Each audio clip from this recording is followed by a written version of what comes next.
ফরজ নামাজের পর শ্রেষ্ঠ নফল ইবাদত হল তাহাজ্জুদ, যা হৃদয়কে সজীব করে তোলে এবং চেহারাকে উজ্জ্বল করে। তাহাজ্জুদ নামাজের ফজিলতসমূহ: আল্লাহর নৈকট্য ও সন্তুষ্টি। তাহাজ্জুদ নামাজের মাধ্যমে বান্দা আল্লাহর সঙ্গে সরাসরি সম্পর্ক স্থাপন করতে পারে এবং তার সন্তুষ্টি অর্জন করতে পারে।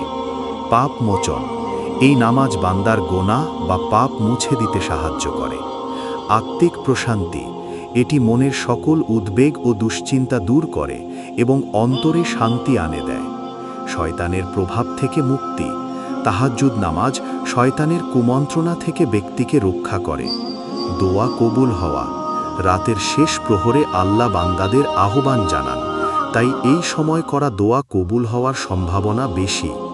শারীরিক ও মানসিক সুস্থতা: এটি শারীরিক ক্লান্তি দূর করে, শরীরকে চাঙ্গা রাখে এবং মানসিক চাপ কমায়। অলসতা দূর করা: এই নামাজ অলসতা দূর করতে এবং সতেজ থাকতে সাহায্য করে। কবর আলোকিত করা: তাহাজ্জুদ নামাজ কবরে আলো দান করে।